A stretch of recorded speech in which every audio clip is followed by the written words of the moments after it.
네, 근래에 그 연준의 금리 인상 속도 조절론이 좀 부상하고 있는 것 같습니다. 네, 이것으로 좀 증시도 잠깐 반짝이는 것 같긴 한데요. 이 금리 맞습니다. 인상 속도 조절론이 무엇인지 좀 궁금합니다. 네, 저도 오늘 그게 굉장히 중요한 주말새 현안으로 등장해서 지금도 매일경제신문 본사에 와서 그 아, 주제로 이제 대담이 있어서 왔는데요. 대담이 들어가기 20분 전인데 여러분들께 먼저 정보를 전달해 드려야 될 것 같아서 일단 왔습니다. 저와 함께 계속 웅달님하고 이야기 나눈 그 모든 내용들이 제가 계속 긴축의 시대 이후로 얘기 나왔던 것들이 계속 금리 인상의 시대다. 금리를 계속 인상해 나간다. 물가가 너무 높으니까 물가를 잡기 위해서 금리 인상 행보를 하는데 제가 아마 그전에도 말씀드렸듯이 금리 인상의 고점에 다다를 때 그 지점에 사인이 있는데 금리 인상 속도가 둔화될 것이다라는 거죠. 여러 가지 이유로 금리 인상 속도를 이제 조절해야 된다. 그러니까 자이언트 스텝, 연속 자이언트 스텝 5번을 진행할 것으로 시장은 내다봤었는데, 그리고 지난달 우리 FOMC 회의 결과 점도표에서도 확인한 대로 올해 내내는 그래도 0.75%포인트씩 자이언트 스텝을 계속 단행해 나갈 것으로 판단을 했는데 이제 금리 인상 속도를 좀 둔화시켜야 된다. 자이언트 스텝 그만하고 빅 스텝 정도로 전환해야 된다. 금리 인상 속도가 너무 높으면 더 큰 피해가 있다. 물가 잡으려고 초과상관 다 태우는 격이 된다. 그런 논의가 이제 조금씩 점증되고 있는 그런 과정. 그게 금리 인상 조절론 이렇게 생각하면 좋을 것 같습니다. 음, 교수님께서 그 지난번에도 저희 웅달 책방에 나오셔 가지고도요. 네, 금리 인상 속도가 그 둔화되는 시점에 대해서 말씀해 주실 때 올해 말일 네, 수도 있다고 하셨거든요. 예, 정말로 맞습니다. 이렇게 연말로 가니까 실제로 이렇게 금리 인상 조절론이 나오고 있는데 이렇게 좀 급부상하는 이유가 혹시 경기 침체 같은 것 때문일까요? 네. 경기 침체도 우리가 빼놓을 수 없는 요인인데요. 어쨌든 금리 인상 조절론을 적극적으로 발언한 사람의 이야기를 제가 한번 보여드리면서 말씀드리면 어떨까 하는데요. 네. 제가 지금 잠깐 5분 사이에 PPT를 준비를 했습니다. 이게 보시는 이 화면상의 모습, 이분이 메리 데일리 샌프란시스코 연은 총재입니다. 쉽게 말하면 우리나라는 하는 총재 한 분 계신데 미국은 각 주마다 연방준비은행 총재들이 계시고 그분들 중에 일부가 FOMC 위원이에요. 그러니까 연방준비은행 총재도 FOMC 위원이 안 되는 경우도 많이 있습니다. 이해 가시죠? 그러니까 음. 다 FOMC 위원은 아닙니다. 근데 역시 이 메리데일리 샌프란시스코 연은 총재께서 발언을 했는데 이제 금리 인상을 속도를 좀 조절할 필요가 있다. 역시 메리데일리 샌프란시스코 연은 총재뿐만 아니라 에반스 굉장히 유명하죠. 찰스 에반스 시카고 연은 총재죠. 이분도 비둘기적 발언을 또 했고요. 또 동시에 월스트리트 저널이 다른 그 여러 그 신문사보다 언론사보다 조금 더 그 연방준비은행이나 페드에 정확한 정보를 전달하기로 유명합니다. 여러 가지 네트워크라는 측면에서 월스트리트저널에 뭐라고 실렸냐면 이 문장을 좀 보십시오. 자, 이제 페드는 조만간 이제 11월 1, 2일 동안 있을 FOMC 미팅이 있지 않습니까? 우리 미팅 끝나고 또 즉시 분석을 해드리겠지만 그때 0.75%포인트 금리를 인상하고 그리고 뭐를 할 거냐 이게 굉장히 중요한 표현이죠. 디베이트 네. 이 뭐에 대한 어떤 시그널을 낼 거냐 이 12월부터 아. 그러니까 이 12월부터 금리 인상 조절에 대한 논의를 우리가 음. 해야 되고 그 논의를 어떤 식으로 시장에 시그널을 줄 것이냐 이제 인크리스 정도, 그러니까 금리 인상 폭을 조금 완화된, 그러니까 자이언트가 아닌 빅 스텝 혹은 베이비 스텝으로 점차 줄여나가야 될 텐데 줄여나가는 그 우리의 의사결정 조금 달라진 스탠스를 어떤 식으로 우리는 시장에게 전달할 거냐 이게 굉장히 조심스럽다는 거죠. 그리고 그것을 위한 디베이트를 해야 된다라는 표현 이게 굉장히 중요합니다. 이렇게 금리 인상 속도 조절론이 나온 그 배경이 여러 가지가 있는데요. 경기 침체보다는 제가 좀 깜짝 발언일 수 있는데 경기 침체가 아닙니다. 어, 더 중요하게 고려하는 것은 시스템적 리스크입니다.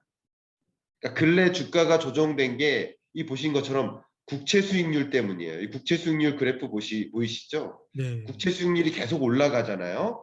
이 그래프를 여러분 잠깐 그 머릿속에 기억을 해 두시고 제가 드리는 말씀을 좀 추가적으로 생각해 보시면 좋겠습니다. 12주 연속 이 국채 수익률이 계속 올라갔어요. 이게 1984년 이후에 가장 긴 오름세입니다. 그리고 10년물 국채 금리가 4.2%를 넘어섰는데 이것도 역시 2008년 그 이후에 14년 만에 최고치예요. 결국 이 국채 수익률이 올라간다는 얘기는 채권 가격이 하락한다라는 뜻이잖아요. 채권 가격이 하락하니까 다시 말하면 국채 시장에 팔려는 이들은 있는데 사려는 이들은 적다. 이런 뜻이에요. 그러면 거래 유동성이 줄어들고 있다. 이렇게 해석하면 좋겠죠. 그래서 국채 시장의 유동성 상실이 굉장히 우려되고 그것이 결국 금융시장의 이 국채는 돈의 역할을 하기 때문에 곧 돈이 돌지 못한다. 이게 이른바 옛날에 얘기했던 돈맥 경화와 같은 일이에요. 어, 이 돈맥 경화가 우리나라에도 그런 일이 벌어지고 있습니다. 이게 돈맥 경화가 발생하면 정말 문제가 커지고 많은 기업들이 자금난에 시달리고 도산하는 시스템적 리스크가 생길 수 있다는 거예요. 자, 이런 것들을 경고하는 거예요. 결국 미국 경제가 경기 침체 국면으로 접어드는 건 거의 다 동의하는 바예요. 그것은 다 이미 시장에 반영됐고 제롬 파월도 경기 침체를 용인하겠다라는 발언을 했습니다. 근데 그게 중요한 게 아니라 미 국채 시장이 매우 취약한 상태임을 보여주고 그리고 이것은 일종의 테일 리스크다. 좀 어려운 표현인데요. 테일 리스크는 발생할 가능성은 조금 어, 많진 않지만 발생했다 하면 큰 위험이다. 이런 뜻이에요. 그 테일 리스크로서 강조를 하는 표현이거든요. 이런 것들을 그러니까 결국은 경기 침체 우려도 물론 있고요. 그리고 이분들의 발언의 의미는 영국을 보면서 이런 시스템적 리스크가 생길 수 있다. 어, 그리고 영국으로부터 발동한 우리가 막 금리 인상하니까 영국이나 그 밖의 신흥국들도 외환 위기에 처할 가능성이 높아지고 그로 인해서 미국에게도 또 다른 역풍이 올 수 있다. 이런 것들. 결국 미국 자체의 시스템적 리스크, 테일 리스크, 그리고 미국 경기 침체 우려, 그리고 신흥국이나 유럽이나 주요국들의 침체 국면 혹은 금융 불안정으로 인해서 미국 경제에도 불안한 영향을 줄 수 있다. 이런 것들이 주요한 금리 인상 속도를 조절해야 된다라는 논거라고 볼 수 있겠죠. 네. 경기 침체를 넘어서 훨씬 더 큰 위험이 발생할 수가 있는 거네요. 네, 그렇습니다. 네. 와, 교수님, 이런 정보들을 이렇게 실시간으로 빠르게 전달해 주셔서 너무 감사하게 말씀드립니다. 아닙니다. 예, 오히려 교수님. 방송에서는 뭐 한 10분, 15분 내에서 딱 정제된 상태로 네. 말씀드리는데 이렇게 유튜브로 전달할 수 있으니까 구체적으로 이렇게 많은 내용들을 전달할 수 있어서 저도 좋은 것 같습니다. 네, 또 생방송에 들어가셔야 되니까 이 부분에 네, 대해서는 또 나중에 좀 시간이 된다고 하면 좀 더 깊이 여쭤보겠습니다. 네, 그래서 교수님 또 미디어에 보니까 네, 블랙아웃 상태라는 용어가 많이 나오더라고요. 네. 그래서 이거는 또 무엇인가 좀 궁금하더라고요. 이게 FMC 위원들이 이제 11월 이제 2일, 3일 한국 시간 기준으로 그러니까 1, 2일 FMC 회의가 있습니다. 이틀 동안 그죠? 근데 그동안에 있을 그 회의 내용은 결국은 그 FMC 위원들의 논의가 시작된다는 거, 디베이트가 시작된다는 거. 음, 금리 인상 필요하다, 아니다, 빅스텝이다, 아니다, 자이언트 스텝이다, 다음이다 이런 걸 논의하는 과정인데 결국 이 연준 위원들의 생각이 지금 계속 방금 보여드린 것처럼 발표가 되잖아요. 그래서 적어도 전전주 토요일부터, 그러니까 미국 시장 기준으로 화수에 이 FMC 회의가 있는데, 근데 그 회의로부터 그 전전주 토요일부터는 아예 공식적인 그런 발언 같은 거를 자제하는 거, 통제하는 거, 그 통제된 상태를 블랙아웃이라고 합니다. 다시 아, 말씀드리면 FMC 위원들의 마음을 읽어야 되는데 파월의 마음을 읽어야 되는데 그 이제 한국 시간 기준으로도 그렇지만 미국 시간 기준으로 토요일부터는 그런 발언들을 우리는 들을 수가 없어요. 결국은 이 방금 제가 말씀드렸던 월스트리트 저널이라든가 두 연방준비은행 총재 이 두 분의 발언, 비둘기적 발언, 이 발언을 끝으로 정전 상태에 들어간 거죠. 음. 이제 그 이후에는 FOMC 위원들의 발언을 읽을 수 없으니까 결국 시장은 어떻게 생각할까? 와, 이제 금리 인상 속도 줄어드네. 그러니까 금리 인상 속도 조절이지 금리 인상을 안 한다는 것은 아닙니다. 네. 오해하지 말아 주십시오. 금리 인상을 합니다. 다만 굉장히 빨리 달리다가 이제 속도를 조금 조절한다는 뜻이죠. 100km로 달리다가 80km로 조절하는 느낌이지 이제 금리 인상하다가 다시 떨어뜨린다, 동결한다 이 뜻은 아닙니다. 그러나 어쨌든 이 토요일을 기점으로 블랙아웃 기간이 들어가는데, 그러니까 언론과의 소통을 막는 거죠. 그런 것을 막는 기간이 도래되는데 그 막는 기간이 도래되기 직전까지는 결국 금리 인상 속도 조절에 좀 무게를 실는 이야기가 주가 됐기 때문에 그래서 이것이 시장에게는 또 긍정적인 사인으로 작용할 거죠. 음. 그렇게 해석하시면 되겠습니다. 그 교수님께서 이전부터 강조해 주셨던 게 그 변화량, 그런 게 굉장히 네, 중요하다고 하셨었잖아요. 네, 근데 그 네, 금리 인상 속도가 변화하고 있다. 그리고 네, 그 이후에 블랙아웃 상태에 들어갔기 때문에 이는 시사하는 바가 있을 것이다. 그렇습니다. 아, 예, 네. 적어도 시장은 상당한 기대를 하는 거죠. 어, 적어도 네. 그 FMC 회의의 결과는 아닐지 몰라도 음. FMC 회의 결과가 나오겠지만 우리 또 웅달님하고 말씀을 나누겠지만 그 회의 결과에서는 또 예를 들어서 아니다 자이언트 스텝 두 번 해야 된다 이렇게 할 수도 있지만 적어도 이 상태에 들어간 이 시장의 기대는 네. 굉장히 낙관할 가능성이 높다는 것이죠. 아, 그 기간 동안은. 그렇죠. 네. 그러면요, 교수님, 정말 11월 FOMC가 눈앞으로 또 다가왔는데요.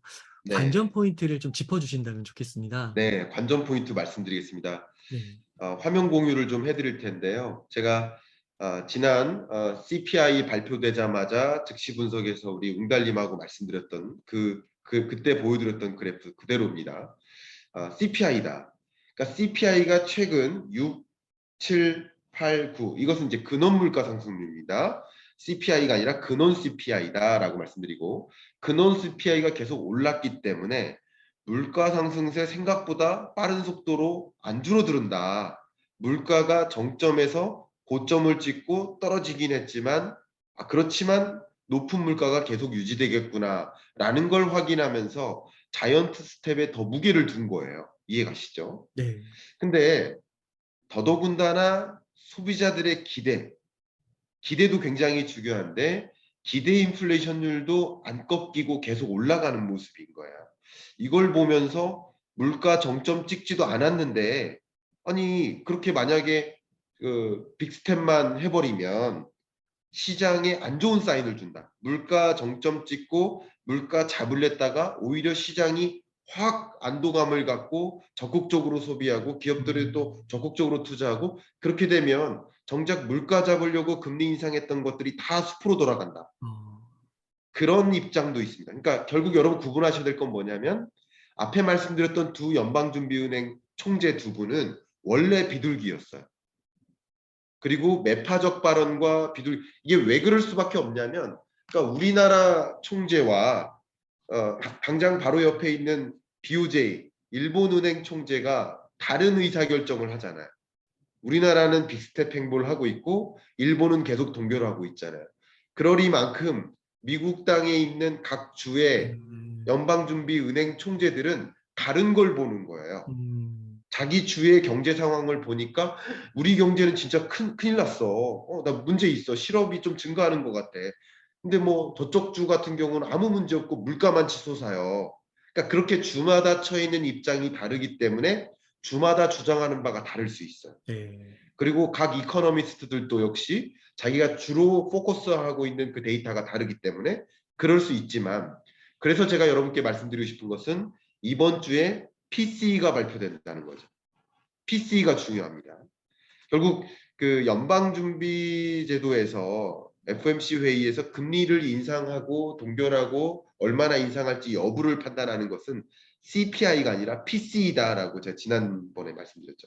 그러니까 PCE가 발표될 것이고 근원 PCE가 특히 근원 PCE입니다. 근원 개인 소비 지출 기준 소비자 물가 상승률이 전월보다 올라가는가, 정점 찍고 안 떨어지고 계속 올라가는가. 그러면 근원 물가 상승률은 기조적인 걸 보여준다고 제가 누차 말씀드렸죠. 그럼 기조적으로 계속 상승할 것이라고 한다면 이 디베이트 과정에서 계속 연준 의장, 파월 의장께서 데이터에 기초해서 얘기하겠다라고 한 것처럼 네. 그 데이터는 곧 FMC 위원들 앞에 연방준비은행 총재 2명이 그런 발언들은 실언이다라고 싸워나갈 가능성이 높다는 것이죠. 그런 음. 것들을 좀 주목하시면 좋겠고 더더군다나 우리가 또 주목하셔야 될 것은 다른 중앙은행, 그러니까 ECB라든가 다른 주요국들도 이 자이언트 스텝 행보를 계속 해나갈 것으로 보고 있거든요. 그런 것들도 좀 주목하실 필요가 있겠습니다. 그러면 아무래도 보세요. 근원 PC가 안 잡혔다. 음. 그리고 다른 주요국들도 FMC 회의처럼 자이언트 스텝을 계속 유지하거나 금리 인상 속도를 강하게 해나간다. 그럼 쇼트트랙 경기처럼 그런 행보들은 미국의 긴축 행보를 더 가속화하게 만들거든요. 그럴지 여부를 여러분 판단하시면 좋겠다라는 말씀 드리겠습니다. 네. 그 치열한 디베이트와 FOMC 결과를 통해서 또 이 네. 금리의 속도 조절이 또 어떻게 될지 또 뒤바뀔 수도 있겠네요. 네, 그렇습니다. 앞에 말씀드렸었던 것처럼 결국은 FMC에서는 회의에서의 내용이 0.75%포인트 올리겠구나, 11월. 그건 거의 기정사실화돼 있는 거예요. 뭐 저의 주장이라기보다는 시장이 다 그렇게 믿고 있고 그동안 포워드 가이던스, 선제적 지침을 그렇게 발표해 왔기 때문에 그런 수준의 변화는 없을 거라고 생각합니다. 현재로서는. 만약에 0.75%포인트가 아니고 0.5%다. 0.5%포인트다. 아니면 뭐 그 이상이다. 그러면 시장이 반대로 깜짝 놀랄 겁니다. 그죠? 그럴 것이기 때문에 0.75%포인트를 유지할 건데 결국 11월에 FMC 회의에서 12월 금리 인상 폭을 어느 정도로 할 건지에 대한 스탠스를 좀 주목하시면 좋겠고 그게 FMC 초읽기다라고 먼저 말씀드리고요. 그것은 역시 이번 주에 발표될 주요 연방준비은행이나 연방준비은행이 아니라 주요국 중앙은행이나 이들의 금리 인상 폭 그리고 PC 이런 것들이다라고 말씀드리고 여러분이 이제 투자자들 관점에서 이제 본격적으로 실적 발표가 시작되죠. 그래서 한 3분의 2 가량의 이제 미국 기업들의 실적 발표가 이어질 것이기 때문에 그런 것들이 또 주가에 상당한 영향을 미칠 겁니다. 제가 말씀드렸듯이 2020년, 21년은 유동성 장세, 2022년은 역유동성 장세, 유동성이 반대로 줄어들면서 나타나는 주가 하락. 근데 22년 끝자락부터는 이제 주가가 정점에 달아드는 그런 지점, 주가가 저점을 이제 다지는 그런 지점, 금리 인상 속도가 조절되는 그런 구간을 이제 만나기 시작하니까 그때부터는 제가 뭐라고 했습니까? 실적 장세라고 했죠. 그래서 네. 많은 기업들의 실적에 따라서 앞으로 향후 어떻게 될 것인가. 지금 생각보다 실적이 안 줄었네. 오히려 생각보다 실적이 더 늘었네. 이렇게 예상치와 실적치가 어떻게 차이가 나는지 그런 어. 것들을 좀 주목하시는 거. 실적 발표에 좀 주목하시면서 향후 여러분들이 이제 투자 의사 결정을 하신다 그런다면 어떤 종목을 내가 좀 장기 투자할까라는 것을 관찰하실 때 이런 국면에도 경기 침체의 어떤 영향을 받지 않는 기업들이 어떤 기업일까 이런 것을 이제 옥석 가리기 하는데 음. 참조가 되시는 그런 어떤 발표들이 아닐까 이 말씀을 올리고 싶습니다.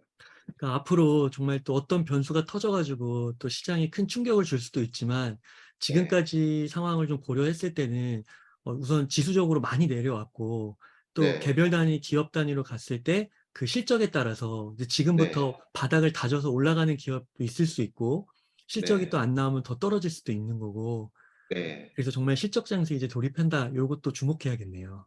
네. 그리고 FMC 회의 1, 2일 날 있는 동안 정말 그 디베이트 결과 속도 조절이 필요하다라는 사인을 만약에 새벽 3시 반에 우리 한국 시간 기준으로 발표를 한다.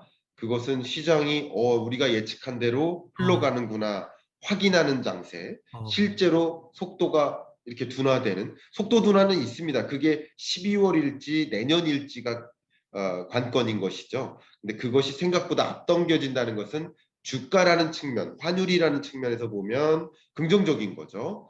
그런 것들을 좀 생각해 볼 기회가 됐으면 좋겠습니다.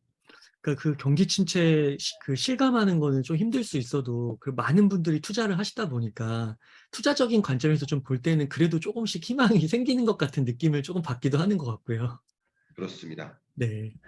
교수님 이렇게 바쁜 시간 쪼개서 이렇게 또 좋은 말씀 나눠주셔서 감사합니다. 늘 피가 네, 살이 되고 돈이 되는 말씀 감사드리고 네, 시청자분들께서 큰 도움 되셨을 거라 확신합니다. 교수님 그러면 오늘 인터뷰 한 요 정도에서 마치도록 하겠습니다. 고생 네, 이제 많으셨습니다. 마치겠습니다. 감사합니다. 감사합니다.